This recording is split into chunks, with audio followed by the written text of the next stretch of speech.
Hello everyone and welcome to the third episode of my anti-journal series. If you have not seen the first two episodes, I will link them at the top right hand corner of this video, but without further ado, let's get on with the video. So in today's episode, I have completed 5 pages. I did some off camera and some on. So the first one that I completed was this one. So as you can see, it looks like a chair, and the prompt gave you an outline of a chair, and then it said upholster this chair or something like that with real fabric. So that's what I did. I started by tracing this on to another piece of paper so I could cut out all the little sections of the chair so I could easily cut them out of fabric. I just chose a bunch of random different fabrics. And then I just glued those on with some glue and a paintbrush, and then there were black lines all around here, but since you couldn't really see them, I decided to add some more with some watercolor.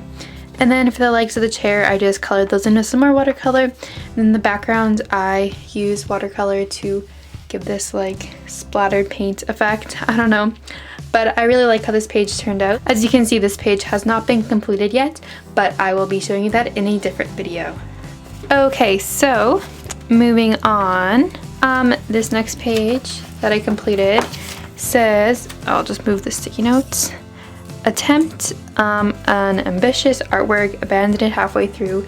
And I gotta say, this was incredibly heartbreaking to do. So I started by drawing this girl of this picture that I found in a magazine, and I was really liking how it was gonna turn out, and then I unfortunately had to stop. So I finished her eyes and her nose, but I didn't really do her lips or her hair or her face, so that's really disappointing, but I'm following the prompt. But anyways, yeah, I just did this with pencil, but it's very disappointing, but I'm trying my best to follow the prompts in the book.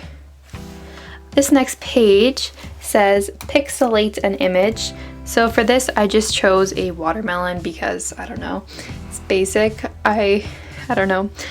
So I just drew this with pencil first, and then I colored it in with some Crayola Super Tips. I don't know what else to say about it. I thought it was pretty fun to do. And unfortunately, the marker kind of soaked through to the other side, but whatever. In the background, I just did some yellow with these light blue polka dots on them. And the prompt on the other page says paint using a plastic building block, which I have not completed yet, but you know the drill. It'll be in a future video.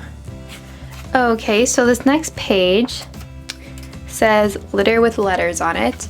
So what I did for this is I started by drawing out something or an object for every single letter of the alphabet on here.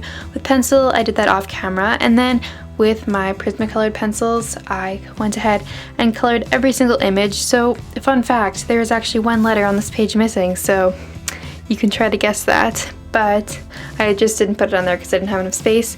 But after I did that, which took me quite a long time, I went in with a fine liner and I wrote every single letter of the alphabet, minus one of course, in some calligraphy.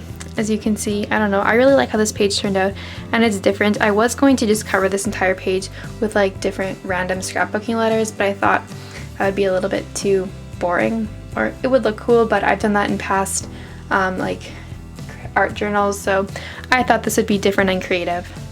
And the last page I completed is not the most exciting one, but that's okay. Regardless, I'm going to show you guys. It says continue this, and it gave you this starting of this like doodle squiggle thing, so I continued it. And I didn't really have the right size of marker that they used for this, so I ended up doing it in one that was probably too skinny, but I still did it. I just continued that. I did it a little bit onto this page too because I thought that'd be kind of neat. And then the outside I outlined in a thicker black marker. I don't really know what I was doing. And then also, if you're wondering, some of these lines are in thicker marker because I really don't know. And then the background, I just colored it in with some Prismacolor pencils in this rainbow ombre pattern effect. I don't really know how to explain it, but yeah, it's a pretty basic page, but I'm going to show you regardless. So that is the completed episode of my anti-journal series. Make sure you go subscribe to my channel if you have not already, and I will see you guys in my next video. Thank you so much for watching.